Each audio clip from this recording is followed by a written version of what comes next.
परमेश्वर पिता का धन्यवाद हो, प्रभु ने यह अनुग्रह दिया है कि हम लोग उसके वचन से जाने कि प्रभु क्या चाहता है हमारे जीवन के लिए।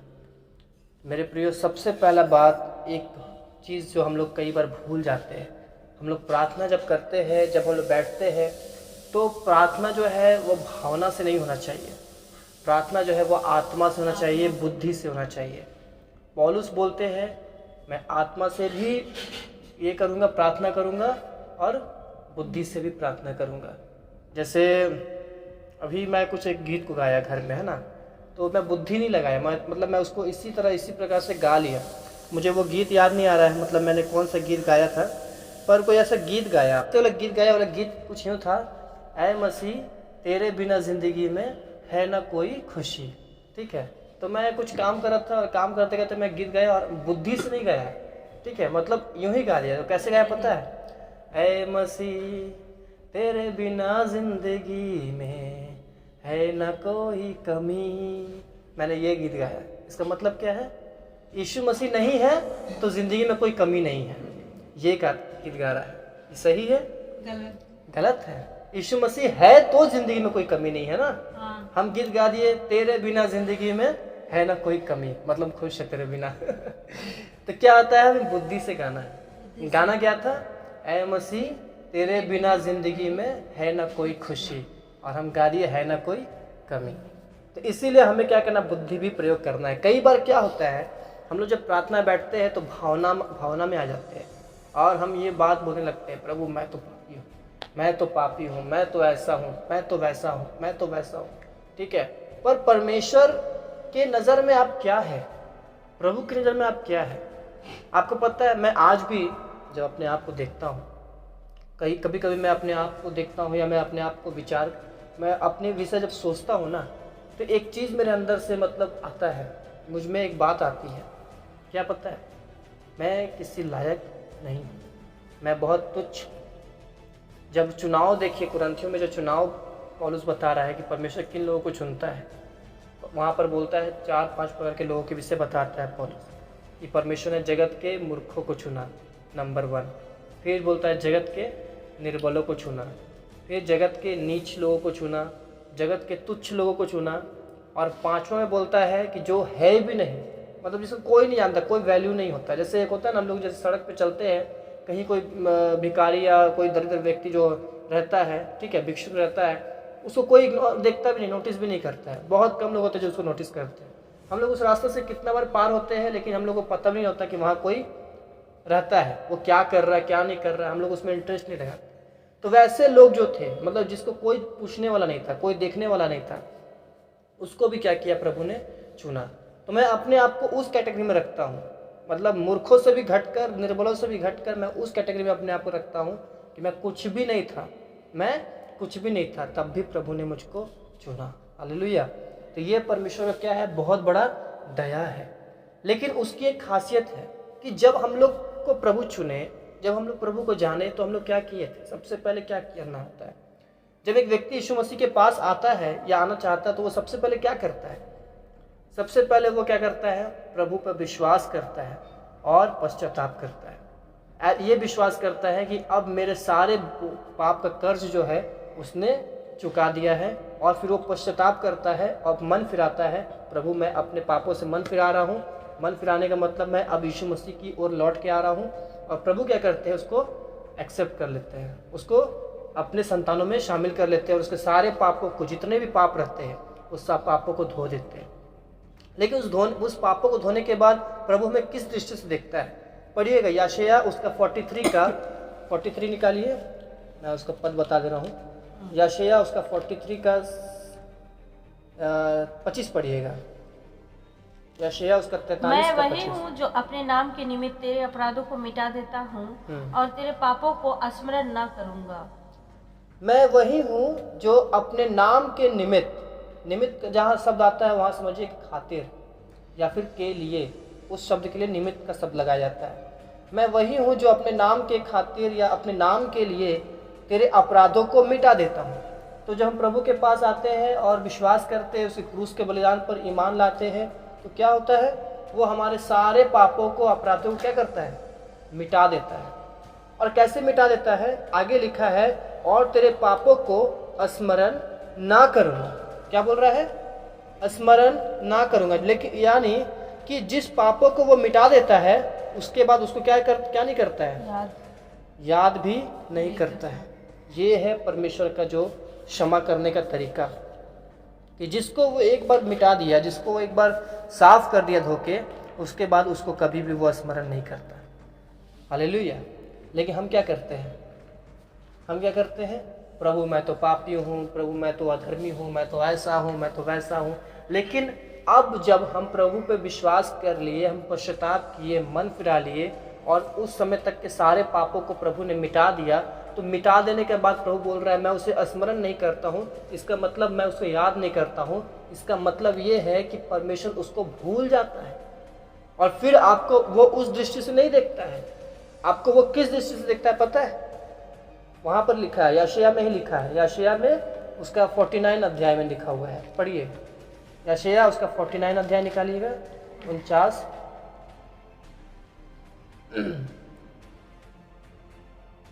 और उसका पढ़िए 5 पद को। 5 पद का आखिरी को पढ़िए, आखिरी को पढ़िए। क्योंकि यहोवा की दृष्टि में मैं आदर योग्य हूँ और मेरा परमेश्वर मेरा बल है। अब क्या हुआ? जब परमेश्वर हमारे पापों को मिटा दिया, तो फिर तो वो उसको स्मरण नहीं करता। पहले मैं कौन था? अगर मान चलिए मैं पहले चोर था, मैं प्रभु पे विश्वास किया, मैंने बोला प्रभु मुझे माफ़ कर दीजिए, मैं पश्चाताप कर रहा हूँ, तो प्रभु मुझे पहले चोर बोलकर जानता था।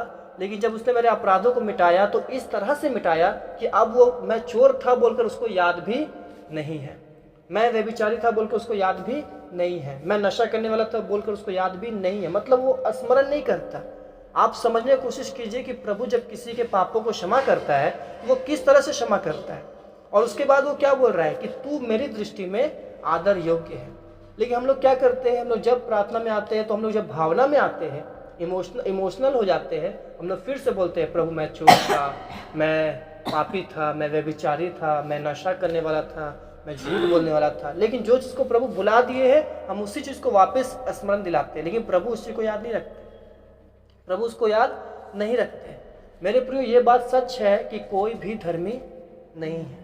वचन में साफ इसलिए लिखा है कोई भी धर्मी नहीं है। पढ़िए रोमियो का किताब निकालिएगा, और उसका 3 अध्याय उसका 10 पद को पढ़िएगा। रोमियो उसका 3 अध्याय उसका 10 पद पढ़िए।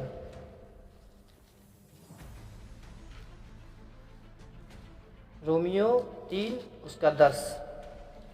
जैसा लिखा है कोई धर्मी नहीं, एक भी नहीं। हाँ, कोई धर्मी नहीं।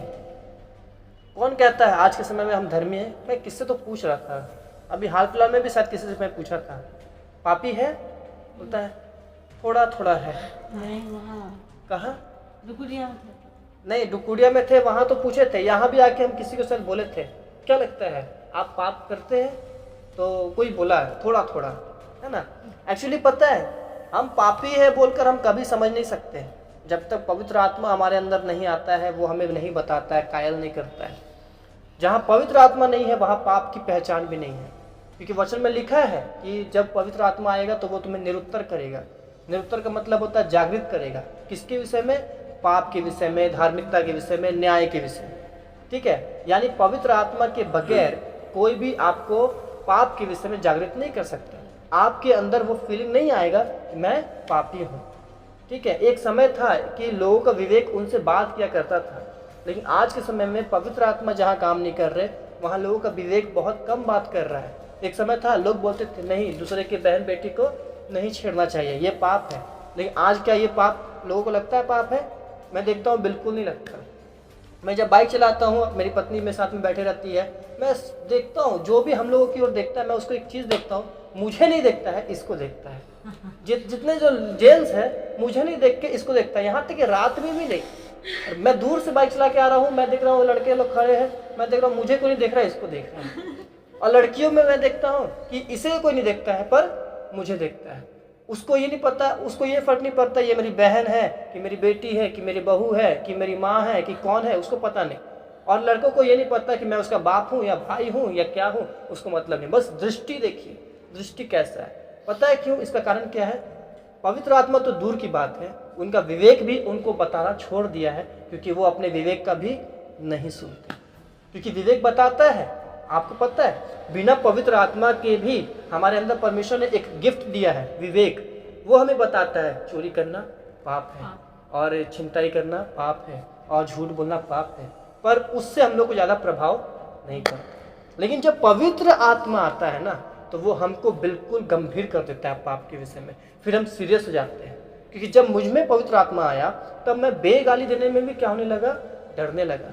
और मेरे मुंह से एक बार बेगाली निकल गया गलती से, मैं घुटना में आ गया, पश्चाताप करने लगा, मानो मैंने कितना बड़ा गुनाह कर दिया। क्यों? उतना छोटा सा गाली मुझे बहुत बड़ा होने लगा। पता है क्यों?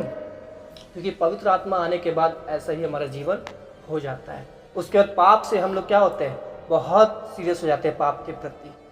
तो मेरे प्रियो, पवित्र आत्मा के बगैर कोई व्यक्ति एक्सेप्ट नहीं कर सकता, मतलब वो अंगीकार नहीं कर पाएगा कि हम पापी है, या फिर उसको एहसास नहीं होगा कि उसने पाप किया है बोलकर। लेकिन पवित्र आत्मा ही है जो हमें पाप के विषय कायल करती है। तो हमारे जितने भी पाप थे वो तो क्षमा कर दिए गए। ठीक है, मान चलिए कि आप 20 साल बाद प्रभु को ग्रहण किए, उद्धार में आए, तो 20 साल तक के सारे पाप क्षमा कर दिए गए, और ऐसे क्षमा कर दिए गए कि प्रभु उसको फिर याद नहीं करता। लेकिन हम भावना में आके उसको वापस से याद करते हैं। पर ये सही बात, सही प्रार्थना नहीं होती, सही प्रार्थना नहीं होती। जरूर हम अयोग्य थे, जरूर हम नरक के लायक थे, लेकिन प्रभु का अनुग्रह हमें क्या किया? धर्मी बनाया। देखिए यहाँ पर लिखा है, कोई धर्मी नहीं है, एक भी नहीं है, कोई समझदार नहीं, कोई परमेश्वर का खोजने वाला नहीं, सब भटक गए हैं, सब के सब निकम्मे बन गए हैं, कोई भलाई करने वाला नहीं, एक भी नहीं, एक भी नहीं। यहाँ लिखा है कोई नहीं, कोई नहीं। पर आप अब पढ़िए, उसी के आगे जब पढ़ेंगे 23 पद को और 24 पद को पढ़िए। परंतु उसके अनुग्रह से उन्हें छुटकारे के द्वारा जो मसीह यीशु में है, सेंत में धर्मी ठहराए जाते हैं। हाँ, 23 और 24 पढ़िए तो अच्छा समझ में आएगा। 23 को ही पढ़िए। इसीलिए कि सब ने पाप किया है। पहला बात तो याद रखिए, इसीलिए कि सबने पाप किया है।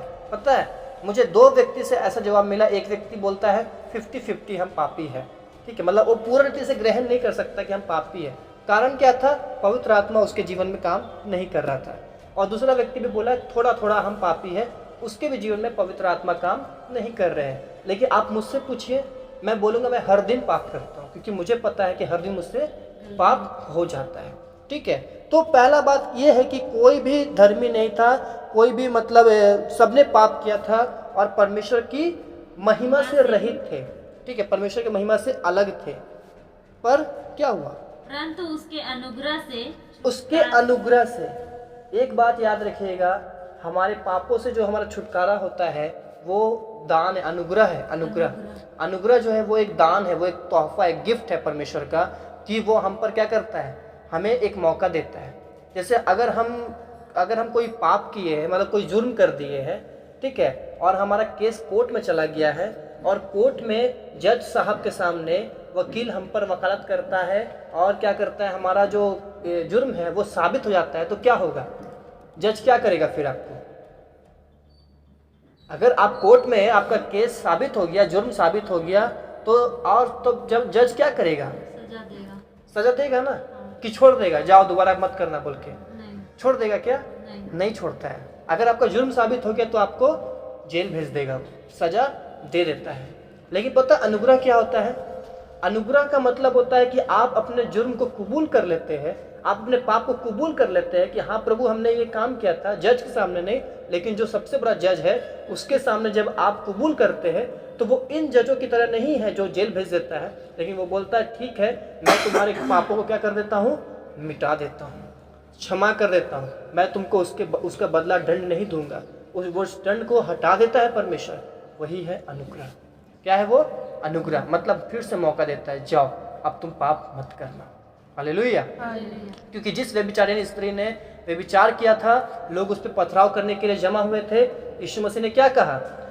यीशु मसीह ने उस स्त्री को क्या किया? बचाया। और बचाने के बाद क्या कहा? कि जा दोबारा पाप नहीं करना। लेकिन अगर लोगों की व्यवस्था होती, अगर यीशु मसीह वहां नहीं होता, तो वो स्त्री बचती नहीं, उसको मार दिया जाता। ठीक है, लेकिन वो बच गई। क्यों? यही अनुग्रह कि जुर्म साबित होने के बावजूद अगर लोग पश्चाताप कर ले, तो परमेश्वर क्या करता है, उसको क्षमा कर देता है, उसको नया जीवन देता है। आपका जुर्म, आपका पाप चाहे कितना ही बड़ा हो, चाहे कितना ही बहुत गंभीर पाप आपने किया हो, ऐसा पाप आपने किया हो जिसको आप किसी से कह भी नहीं सकते, और अगर आप कहेंगे तो लोग आपको धिक्कारेंगे और कोर्ट में जाके कहेंगे तो आपको फांसी हो जाएगा, ऐसा पाप भी प्रभु के सामने जब प्रकट करते हैं, प्रभु क्षमा करता है, वो दया करता है, वो आपको नया जीवन देता है। That is called grace। इसको कहता है अनुग्रह। ये है अनुग्रह, इसीलिए हमारा उद्धार, परंतु उसके अनुग्रह से, उस छुटकारे के द्वारा जो मसीह यीशु में है, सेंट में धर्मी ठहराए जाते हैं। क्या ठहराए जाते हैं? धर्मी। पहले हम क्या थे? पापी, और अब हम क्या है? धर्मी। बोलिए, हम धर्मी हैं। अगर आप मन फिर आए हैं, प्रभु में विश्वास लाए हैं, तो आपके लिए ये अनुग्रह के द्वारा आप धर्मी ठहरा दिए गए हैं। अब धर्मी का मतलब क्या होता है? पापी का मतलब तो हम लोग को पता है कि हम लोग पाप करने वाले। धर्मी का मतलब क्या होता है? धर्मी का मतलब होता है, धर्मी का अर्थ जो आपको मैं बताना चाहता हूँ, मैंने जो सीखा, मैंने जो जाना, धर्मी का मतलब होता है जो निर्दोष है, निष्कलंक है, और जिसने कभी कोई पाप ही नहीं किया। परमेश्वर के दास बिली ग्रैहम इस बात को अपने संदेश में कह रहे थे। धर्मी का मतलब, प्रभु आपको धर्मी बना देता है और फिर आपको वो ऐसे देखता है जैसे आपने कभी कोई पाप ही नहीं किया, आपने कभी कोई झूठ ही नहीं बोला हो, आपने कभी कोई गुनाह ही नहीं किया हो। इसको कहते हैं धर्मी। आप सोचिए, वो परमेश्वर का जो अनुग्रह है वो कितना महान तो है और कितना वो सुंदर भी है कि एक पापी मनुष्य जो पापी था, अभागा था, तुच्छ था, नीच था, है ना, और उसमें कोई लायक नहीं था, किसी चीज़ के लायक नहीं था, लोग उसको धिक्कारते थे और धुतकारते थे, लेकिन जब वो प्रभु के पास आता है, प्रभु उसके सारे पापों को क्षमा कर देता है, उसको मिटा देता है, उसको फिर याद नहीं करता है, और उसको फिर वो किस दृष्टि से दिखता है पता है? ये इसने कभी कोई पाप ही नहीं किया। जो नरक के लायक था, एक झटके में उसको प्रभु स्वर्ग के लायक बना देता है। ये है, और ये कैसे होता है पता है? सेंट मेंट लिखा है। सेंट मेंट का मतलब होता है मुफ्त में। ये उद्धार का कीमत हमको नहीं चुकाना है, ये उद्धार मुफ्त में है। लेकिन पवित्र आत्मा ने मुझे एक प्रकाशन दिया। पवित्र आत्मा ने मुझे कहा, मुझे इस बात को बताया कि ये जो उद्धार था, ये जो छुटकारा था, ये मुफ्त में नहीं था। आज जो उद्धार हम लोग को मुफ्त में मिलता है ना, कि हम लोग तुरंत नरक से तुरंत स्वर्ग के लायक बन जाते हैं प्रभु के अनुग्रह से, ये जो उद्धार है ये मुफ्त में नहीं था, ये फ्री का नहीं था। इसकी बहुत बड़ी कीमत थी, और इसकी कीमत क्या थी पता है? मृत्यु। इसकी कीमत क्या थी? मृत्यु। और इसका कीमत हमारे लिए यीशु मसीह ने चुकाया। वो हमारे लिए मरा, तब जाके ये चीज़ हमें, मतलब कीमत उसने चुकाया और हमको इस चीज़ को क्या दिया? फ्री में दिया। ये उसका प्यार है, ये उसका अनुग्रह है। कभी सोचते हैं प्रभु का प्यार के ऊपर? कोई विचार करते हैं? आते हैं, वचन सुनते हैं, चले जाते हैं। क्या होगा? कुछ फायदा नहीं होगा जब तक आप उसके प्यार को नहीं सोचेंगे। आप ये नहीं सोचेंगे कि आपके ऊपर कितना बड़ा दया किया गया है। आज लोगों को पता ही नहीं कि उसके ऊपर कितना बड़ा दया किया गया है। अगर यीशु नहीं होता है तो नरक में होते, यीशु नहीं होता है तो कहाँ पर जहन्नुम में होते, और कोई बचाने वाला नहीं होता, कोई छुड़ाने वाला नहीं होता। मुझे बहुत अफसोस होता है आज उन लोगों पर जो स्वार्थी है, जो यीशु मसीह के पास स्वार्थ के लिए आते हैं, यीशु मसीह के पास सिर्फ कुछ लेने के लिए आते हैं, लेकिन प्रभु के पास अपना दिल लेकर नहीं आते कि प्रभु आपने मुझ पर जो इतना बड़ा दया किया है, आपने मुझ पर जो इतना बड़ा अनुग्रह दिया है, मैं किसी लायक नहीं था, फिर भी आपने मुझको लायक बनाया। मेरा ज़िंदगी आपका है और आप मेरी ज़िंदगी में रहिए। ये चीज़ हम लोग नहीं बोल पाते। ऐसा मन चाहिए परमेश्वर को कि कोई व्यक्ति आए और वो आके ये बोले, प्रभु मुझे कुछ नहीं चाहिए, मुझे तो बाप मिल गया, मुझे तो बाप की आवश्यकता थी, वरना मैं तो अनाथ था, मैं तो अनाथ था। इसलिए जहाँ मैं प्रभु को ग्रहण किया, उद्धार पाया, जहाँ जिस जगह में, जो बंदीगिरी में मैं यीशु मसीह को जाना, वहाँ पर जिस भवन में मैं जाता था, वहाँ पर एक बहुत सारे वचन लिखे हुए थे दीवारों में। उसमें एक वचन मुझे आज भी याद है जो वहाँ लिखा हुआ था। उसमें लिखा हुआ था, मैं तुम्हें अनाथ नहीं छोड़ूंगा। और मैं अपने जीवन को अनाथों की तरह जीता था, कि बाप तो बहुत छोटा में चल बसा, और माँ थी तो वो काम करती थी, माँ बाप के बिना, मतलब बिना परवरिश का बड़ा हुआ, अनाथों का तरह जीवन था। लेकिन वहाँ जाके क्या देख रहा हूँ? मैं तुम्हें अनाथ नहीं छोड़ूंगा। हालेलुया। उसके बाद मैं देखा कि मुझे माँ ने छोड़ दिया, क्योंकि बंदीगिरी के अंदर माँ कैसे आएगी? पत्नी ने छोड़ दिया, लेकिन परमेश्वर मुझे उस स्थान में भी नहीं छोड़ा। इसे दाऊद बोलता है, मैं उससे भागकर कहीं भी नहीं जा सकता। मैं आसमान में जाऊंगा, वहाँ भी परमेश्वर है। मैं समुद्र के अंदर चल जाऊंगा, वहाँ भी परमेश्वर है। अंधकार से बोलूँगा मुझे छिपा ले, वो भी मुझे नहीं छिपाएगा, क्योंकि वहाँ भी परमेश्वर है। परमेश्वर हर स्थान में है। इसलिए यीशु मसीह ने कहा मत्ती 28 अध्याय में, मैं तुम्हें कभी ना छोड़ूंगा, मैं तुम्हें कभी ना त्यागूंगा, मैं जगत के अंत तक सदैव तुम्हारे साथ हूं, सदैव तुम्हारे साथ हूं। तो मेरे प्रिय, प्रभु हमारे साथ सर्वदा है, हमेशा से है और हमेशा तक रहेगा। उसका वादा है, उसका वादा है। हालेलुया। अगर इस दुनिया में रह के हम प्रभु की इच्छा पर चलते हैं, उसकी मर्जी पर चलते हैं, तो इस दुनिया में इस दुनिया में भी वो हमारे साथ रहेगा और स्वर्ग में भी हमेशा हमारे साथ रहेगा। लेकिन अगर हम उसकी इच्छा पर नहीं चलते हैं तो इस दुनिया में तो वो हमारे साथ रहेगा, लेकिन फिर उसके बाद वो हमारे साथ नहीं रहेगा, क्योंकि हमारा भाग नरक की आग में चला जाएगा। वहाँ पर यीशु मसीह नहीं। तो इसीलिए कभी भी जब प्रार्थना करते हैं, भावना में आके प्रार्थना नहीं करना है, आत्मा में प्रार्थना करना है, बुद्धि से प्रार्थना करना है। हालेलुया। ये कहना, प्रभु मैं निश्चय ही पापी थी, मैं पापी था, और अब तेरे अनुग्रह के द्वारा उस छुटकारे से जो यीशु मसीह में है, मैं सेंत में, मुफ्त में धर्मी ठहराया गई हूँ, मैं धर्मी ठहराया गया हूँ। अब मैं धर्मी, अब क्या हूँ? मैं धर्मी हूँ। और जब हम धर्मी बन जाते हैं, तब आखिरी बात मैं आपको बताकर हम लोग प्रार्थना में जाएंगे। अब हम उस पॉइंट में आएंगे जो प्रभु ने मेरे जीवन मुझे आज दिया, कि मैं आपके साथ साझा करूँ। अब पढ़िए फिलिपियो उसका 4 अध्याय उसका 4 पद को पढ़िए, परमेश्वर क्या कहता है। फिलिपियो उसका 4 अध्याय उसका 4 पद को। प्रभु में सदा आनंदित रहो, मैं फिर कहता हूँ आनंदित रहो। क्यों ऐसा लिखा? क्यों ऐसा लिख रहा है पौलुस? कह रहा है प्रभु में सदा आनंदित रहो। ये बोल नहीं रहा है कि प्रभु में तब आनंदित रहना जब तुमको कुछ मिल जाए, प्रभु में तब आनंदित रहना जब तुम चंगे हो, और प्रभु में तब आनंदित रहना जब तुम्हारा सारी आवश्यकता पूरी हो रही है। वो ये नहीं कह रहा है। वो कह रहा है प्रभु में सदा आनंदित रहो, मैं फिर कहता हूँ आनंदित रहो। दोबारा 2 बार इस बात को बोला जा रहा है।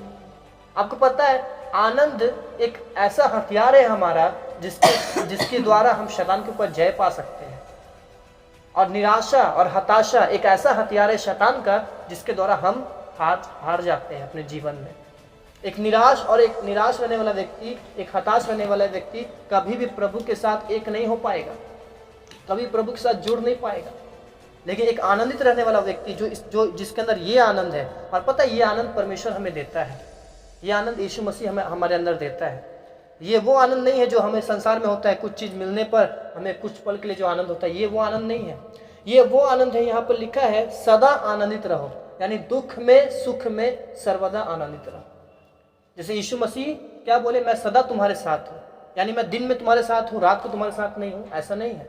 वो सदा मतलब सदा हमारे साथ रहते हैं। वो अभी भी मेरे साथ है, आपके साथ है। अभी आप जब घर चल जाएंगे तो भी आपके साथ है, मेरे साथ है। वो हर समय हर घड़ी हमारे साथ रहते हैं। आप किचन में काम करते हैं, वहाँ भी वो आपके साथ है। आप अपने घर में काम करते हैं, वहाँ भी आपके साथ है। आप कंपनी में काम करते हैं, नौकरी करते हैं, हर जगह वो आपके साथ होता है। ये बात हम लोग जानते नहीं, इसलिए हम लोग क्या होते हैं, टेंशन लेते हैं। लेकिन चिंता नहीं करो। आगे लिखे क्या भी लिखा है, 6 पद को पढ़िए, वहाँ क्या लिखा है। किसी भी बात की चिंता मत करो। किसी बात की चिंता मत करो, प्रभु बोल रहे। मतलब क्या है कि जब आप विश्वास किए प्रभु पे, अब आप प्रभु के, मतलब प्रभु ने आपका जिम्मेदारी को ले लिया है, प्रभु ने हमें गोद ले लिया है, हम गोद लिए गए हैं। इसलिए बोल रहा अब तुम किसी बात की चिंता मत करो, क्योंकि तुम धर्मी हो, तुम्हारी चिंता अब मेरी है। इसलिए प्रभु बोल रहा है आनंदित रहो। लेकिन क्या करा, चिंता नहीं करो, लेकिन क्या करना चाहिए? परंतु हर एक बातों में तुम्हारे निवेदन, प्रार्थना और विनती के द्वारा धन्यवाद के साथ परमेश्वर की सम्मुख उपस्थिति किए जाएं।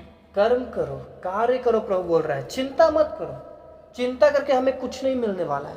लेकिन परमेश्वर क्या बोल रहा है, तुम्हारा हर एक प्रार्थना, हर एक निवेदन, हर एक विनती धन्यवाद के साथ। याद रखिए, जब आप प्रार्थना करते हैं तो धन्यवाद के साथ करना चाहिए। प्रभु धन्यवाद, आपने मेरी प्रार्थना को पूरा कर दिया। धन्यवाद, आपने मेरी विनती को सुन लिया। यानी प्रभु बोल रहा है चिंता मत करो, लेकिन तुम क्या करो, प्रार्थना करो। याद रखिएगा, एक व्यक्ति जो प्रार्थना करने वाला है वो चिंता नहीं करता, और एक व्यक्ति जो चिंता करने वाला है वो प्रार्थना नहीं करता। क्योंकि जहाँ प्रार्थना होगी वहाँ चिंता नहीं होगा। मैं हमेशा अपनी पत्नी को भी ये बात कहता हूँ, चिंता करेंगे, क्योंकि हम लोग का जीवन आप जानते हैं कैसे चलता है, प्रभु के अनुग्रह से चलता है। कई बार चिंताएं आती है, लेकिन जब प्रार्थना करते हैं तो वो चिंता दूर हो जाती है। हालेलुया। तो यही है, अब हम धर्मी हैं, अब पापियों का सब बर्ताव हमारे साथ अब नहीं होगा, अब धर्मियों का सब बर्ताव हमारे साथ होगा। इसलिए प्रभु चाहते हैं तुम आनंदित रहो, तुम खुश रहो और क्या करो, चिंता मत करो, अपनी सब चीज़ों का भार मुझ पे डाल दो। हालेलुया। क्योंकि हम लोग क्या किए गए हैं, गोद लिए गए हैं। जैसे एक बच्चा को कोई माँ बाप गोद ले लेता है, उसके बाद उसकी सारी जिम्मेदारी किसकी होती है, माँ बाप की होती है। बच्चा अपनी जिम्मेदारी खुद उठाता है, नहीं, माँ बाप उठाता है। हालेलुया, माँ बाप उठाता है। उसी तरह से जब हम माँ बाप होके ऐसा कर सकते हैं, तो प्रभु हम अगर हमें गोद लिया है तो वो क्यों हमारी जिम्मेदारी को नहीं उठाएगा। तो मेरे प्रियो, अपने मन को परिवर्तित कीजिए, अपने विचारों को बदलिए। अब हम वो नहीं है जो हम थे, हम कुछ और हैं। हालेलुया। तो चिंता नहीं करिए, प्रार्थना करिए और आनंदित रहिए। हालेलुया। आनंदित रहेंगे तो शैतान आपके जीवन में काम नहीं करेगा। और एक आखिरी बात मैं बोलना चाहता हूँ आपको, क्या पता है क्यों प्रभु बोल रहा आनंदित रहने, क्यों प्रभु बोल रहा निराश मत होना। 2 व्यक्ति बाइबल में जो निराश हुआ, लेकिन दोनों का निराशा आती है हमारे जीवन में, लेकिन हम लोग क्या करना चाहिए, तुरंत प्रार्थना करना चाहिए ताकि वो आनंद वापस से हमारे हृदय में जो है बना रहे। 2 व्यक्ति, एक व्यक्ति यहूदा इस्करियोती जो यीशु मसीह को पकड़वा दिया था, ठीक है, चुम्मा दे के किस करके उसको पकड़वा दिया था और यीशु मसीह को क्रूस पे चढ़वाया था, ठीक है। तो यीशु मसीह को जो व्यक्ति पकड़वाया यहूदा इस्करियोती, उसको वो निराश हो गया, क्योंकि बाद में जब शैतान उसके अंदर से निकल गया तब उसको एहसास हो रहा है, अरे मैंने क्या किया, निर्दोष का लहू बहाया है। तब वो पश्चाताप नहीं किया, वो पछताया। यहाँ पर लिखा है वो पछताया, ठीक है, लेकिन वो पश्चाताप नहीं किया, लेकिन वो क्या किया, पछताया। और पछता कर क्या किया पता है, देखिए 27 अध्याय में उसका 3 पद में लिखा है, जब उसके पकड़वाने वाले यहूदा ने देखा कि वह दोषी ठहराया गया है तो वह पछताया, यानी निराश होगा। लेकिन निराश होकर वो प्रार्थना नहीं किया, वो क्या किया पता है, गया और अपने आप को एक पेड़ में फांसी से लटका दिया और सुसाइड कर लिया। लेकिन एक और व्यक्ति था जिसका नाम पतरस था। जानते हैं पतरस को, जानते हैं पतरस को, ये तो जानते होंगे, जानते हैं ना, हाँ पतरस को जानते हैं, हाँ आंटी नहीं जान रहे। पतरस यीशु मसीह का 12 चेला में से एक ठो चेला था। वो भी पछताया, पता है कैसे, वो यीशु मसीह का 3 बार इनकार कर दिया, जबकि वो भावना में बोलता था, प्रभु मैं तेरे साथ तो मरने के लिए भी तैयार हूँ। प्रभु बोला तू 3 बार मेरा इनकार करेगा, और सच में वो क्या किया, 3 बार प्रभु का इनकार किया और वो भी पछताया। लेकिन वो पछता कर यहूदा की तरह आत्महत्या नहीं किया, वो तुरंत प्रार्थना किया, प्रभु जब हमारे पूर्वजों ने पाप किया था तब आपने उसे क्षमा कर दिया, मुझे भी क्षमा किया। रोने लगा, रो के पश्चाताप किया और प्रार्थना किया और आत्महत्या नहीं किया। और प्रभु यीशु मसीह ने उसको अपने प्रेरितों में शामिल करके रखा। और जो नया यरूशलेम आने वाला है, इस दुनिया में उतरने वाला है, आप देखेंगे उस यरूशलेम में उसका नाम लिखा रहेगा, पतरस का। हालेलुया। यहूदा का भी नाम रहता है पर उसका जगह अब मत्तियाह का नाम होगा, क्योंकि उसने आत्महत्या किया। और आत्महत्या जो है वो पाप है, वो नरक लेके जाता है। कोई भी व्यक्ति जो आत्महत्या किया वो कभी किसी भी हालत में स्वर्ग नहीं जा सकता। तो मेरे प्रियो, हमें क्या करना है, हमें हमारे पास निराशा आती है, लेकिन हमें क्या करना है, पतरस की तरह प्रार्थना करना है। यहूदा की तरह नहीं करना है कि हम जाके अपने आप को लटका दें। हालेलुया। यानी निराशा जो है वो शैतान डालता है और आनंद जो है वो प्रभु डालता है। क्यों आनंद रहने बोला, समझ में आया? क्योंकि आनंदित रहने का मतलब है हम प्रभु के हैं, और आनंद जो है वो प्रभु की ओर से होता है।